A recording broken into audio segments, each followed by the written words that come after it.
Jardin Collectif Brussels. The story of Jean-Pierre.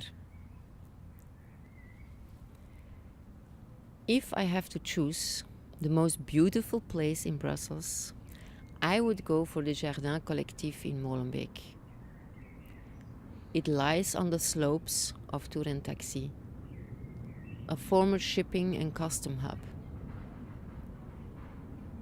The gardeners try to make it into a place for biodiversity, but they are in an ongoing and tiring discussion on what biodiversity is.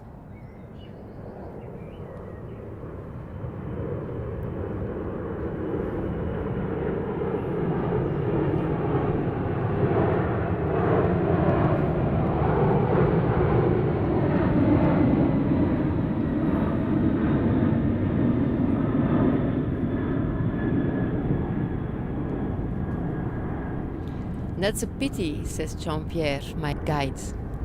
We could make something very nice out of this, but it seems that the most anti-collective people always end up in a collective. I totally agree with Jean-Pierre. Does nature not have the power to bring people together, I ask him. Jean-Pierre nods. He nods his head and mumbles something that I don't understand. Most of the discussions amongst them, he explained, are on planting exotic species or not. I have nothing against exotics, but there should be a bit of a balance. Jean-Pierre sees himself as a gardener artist. In the first place, he cares about harmony. Harmony is the most important thing in nature. Harmony between wild and controlled. If you put order into something, you give stuff more air to breathe. Like the shrub, for instance. I trim them and you see what happens. We are looking at some very lush berry shrubs. It's also like that in a couple. Do you think nature can be sensual? I ask him. He looks at me, perplexed. Later that day, Jean-Pierre would learn me to cry like Tarzan. When he was a kid, he used to do this, but after his last cat died, he stopped. For a while now, I feel like being entangled in a web, and I have no control anymore over my destiny. Since I visit the Jardin Collectif, I bump regularly into Jean-Pierre. Often I try to avoid him, because he keeps on repeating the same stories over and over again. In his eyes, his destiny lies in the hands of anti-collective people, mysterious cat killers, psychopaths and jihadis that wants to take over the garden. After all, we are in Molenbeek here, he says. But maybe I can learn the Tarzan cry to you. In a silent voice, Jean-Pierre mumbles an insecure, yeah. He looks totally fragile. He is calling the animals to the rescue. It's in this garden, full of cat killers, jihadis and wannabe Tarzans, that I first saw the Japanese knotweed. I read about it, and when I decided to go and look for it, I did not have to go far. My Japanese roommate was delighted to know that there's a big bush of knotweed not too far from where we live. That night we ate miso soup with knotweed, which became our preferred Sunday evening after a walk in the park dish. That morning, in the Jardin Collectif, Jean-Pierre and me bump on two guys from SAMU Social, a social service in Brussels that takes care of homeless people. They came to check on Omar, a Moroccan guy who lives already for some time in the park. He is building a shed with the help of some gardeners. When I asked the SAMU Social people if there's a lot of homeless living in parks in Brussels, They say that living in the city center is for some people far too aggressive. They prefer to be on their own. They like the quietness of nature. Omar's shed leans on the knotweed bush, and he uses it as a kind of a veranda to his place. Already for a while, I was wondering who is using the knotweed bush. Who is making the paths and creating these dwellings? It's Omar. Sometimes he sits there with his friends. It's protecting them from wind and from views of families having a good time in the park.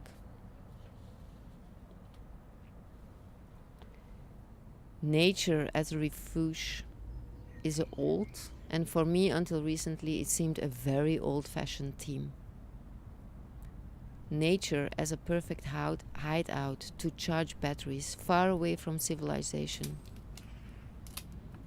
I don't remember how many copies of Walden from Thoreau I got as a present in the past year. And I have to admit I never really read it. All these books written by white, male environmentalists describing the longing for total immersion in, or even a fusion with, a wild landscape seemed always very bourgeois to me. Nature, and especially forest, were also, and especially in the times of Thoreau, perfect hiding places from the law, from authority, and provided a way to relate to a pre-human era. This is also what Omar is doing in the knotweed bush in Molenbeek. Trying to hide from authority, the police, the views of others. The difference is that Omar does it out of necessity, not because of some spiritual urge. Jean-Pierre, Omar and myself are having tea in the front of Omar's shed. I see in Jean-Pierre's eyes that he is getting wild on something. He points with his chin to some point in the distance and starts telling us about his dream to build some tracks in the garden for a miniature train. His mind is now floating in a Marklin landscape. We lost Jean-Pierre for a while. Omar sighs and takes a sip from his tea. How did you end up here? I ask him. He starts to explain how he escaped Morocco, got to Brussels and stayed with some family for a while. For a reason that I don't fully understand, and neither does he, I guess. They threw him out, and that's how he ended up in the streets and later in the knotweed bush. My thoughts wander to a book I'm reading on mushrooms.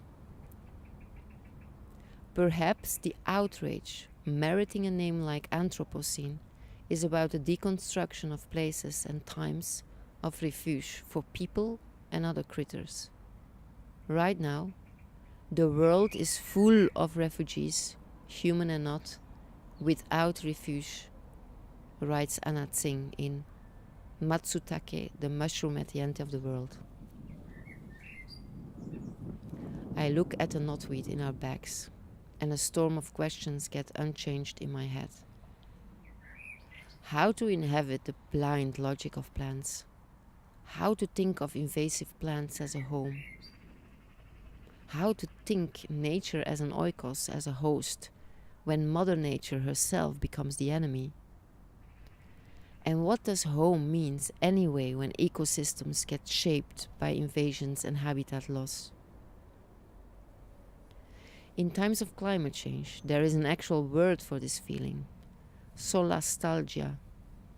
It happens when you lose your sense of belonging because of change in vegetation. This could mean that you get nostalgic for a place without even leaving that place.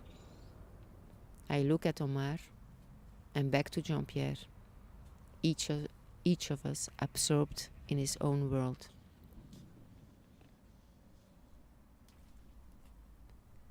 The same day of my visit to the garden, I read an article in the newspaper with a disturbing heading: Pruning Against Migration.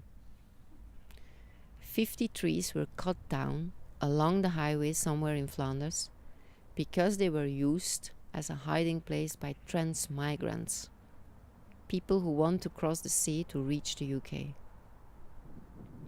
The fact that this was done in the breeding season of birds made several environmental NGOs very, very angry. And I see a slogan popping up in the back of my mind: birds and trans-migrants, one front against pruning. While writing this story, I get a mail from a friend with the news that Omar's shed is ruined by the police and that the gardeners of the Jardin Collectif are outraged. I think of Tarzan, and I hope that the animals are answering his call. Yeah!